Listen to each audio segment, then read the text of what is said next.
কতদিন ছিল না তুমি, এখন কেমন জানি তোমার পরপুরুষ লাগতেছে। ফারজানা, তোমার কথা শুনে কিন্তু আমি খুব কষ্ট পাইলাম। এত ভূমিটা না করে কাছে আসো। কতদিন হয়েছে হ্যাঁ তোমার সাথে একটু মন খুলে কথা বলি না। যখন বিদেশে ছিলাম তখন জানো সবসময় তোমার ছবিটা আমার চোখের সামনে ভাসতো। কেন বিদেশি মাইয়া পর দেখতে না তুমি? কি বলো? আসলে ওই দেশের আইন কানুন অনেক কড়া, কারো দিকে তাকানো যায় না। মাইজা ভাই, তাই নাকি? হ্যাঁ। মাইজা ভাই কিরে একটু বাইরে আইও। দেখছ মাসুদে আর ডাকার সময় পায় না, হিট খেয়া পুরো মাথাটা পুরো নষ্ট হয়ে গেছে। চলো ঠিক আছে।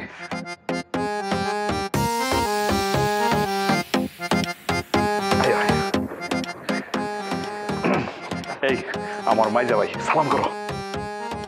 দাদা ঠিক আছে ঠিক আছে ঠিক আছে ঠিক আছে ঠিক আছে। এটা হচ্ছে রুকাইয়া, আমার খালাতো বোন। তোমার বলছিলাম না তুমি যখন বিদেশ গেছো তার কিছুদিন পরেও চলে আসছে, এই জন্য তোমাদের দেখা হয়নি। আমি ওর আর মাসুদের বিয়ে দিয়েছি। ভালো করছে না? খুব ভালো করছো, ভালো হয়েছে। মাসুদ কিরে তোর মাথা ঠিক হয়েছে? এটা কেমন কথা কইলে ভাইজান? আমার মাথা কি সবসময় আওলা থাকে নাকি? আমার মাথা যদি আওলা থাকতো তাহলে কি এয়ারপোর্ট থেকে তোমার রিসিভ করতে যাইতে পারতাম? হ্যাঁ, তবে বিয়ের সময় মেলা ঝামেলা হয়েছিল। আরে ভাইজান তেমন কোনো ঝামেলা না, বিয়েতে যা হয় আর কি। হ্যাঁ আমি সব শুনছি, ফারজানা আমার বলছে মাসুদ তোমার বিয়ে করতে চাই নাই, তুমি মাসুদের জোর করে বিয়ে করছো। হ্যাঁ ভাই, কথা সত্য কথা সত্য। তবে আমি অতীত ভুলে গেছি ভাইজান, এখন তো বউই সব। আপা তুমি দেখছি ভাইজানরা সব বলে দিচ্ছে, এটা কোনো কথা? তোমার পেটে দিয়ে কোনো কথাই থাকে না। আরে বলতে তো কি হয়েছে, আমরাই তো, সমস্যা নেই। হ্যাঁ সেটাই। হ্যাঁ একদম ঠিক ঠিক ঠিক ভাইজান। এই বিদেশ থেকে এসে তো আমার মলম দিছ, আমার নতুন বউ নিয়ে আসি, তারা কিছু দিবা না? আপনি কি কন? হ্যাঁ, দেওয়ার টাইম কি চলে যেতেছে, সময় হলে ঠিকই দিবে।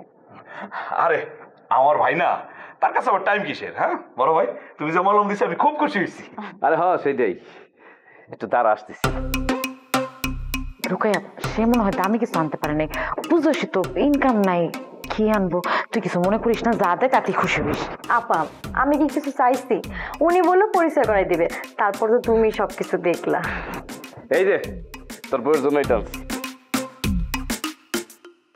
বাহ খুব সুন্দর। কি ওমা, এত পাতলা কে? হ্যাঁ ওমা, এটা জালি জালি ভাইজান, এটা কি কাজ জানতো? শোন একটু ভুল হয়ে গেছে বুঝছস, আমি তো নিয়ে আসছিলাম শাড়ি, ভুলে এই নাইট ড্রেসটা দিচ্ছি।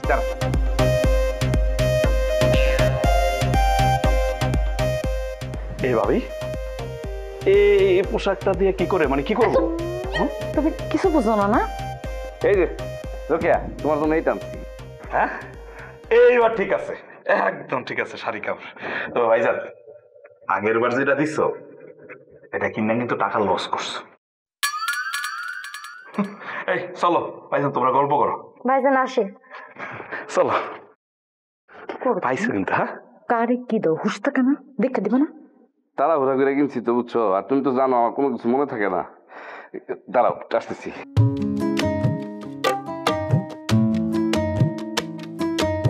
এটা কিন্তু আমি তোমার জন্য আনছি বুঝছো, ওই যে বিদেশে দেখছি রাত্রেবেলা পয়রা ঘুমায়, অনেক শক্ত আনছি তোমার জন্য।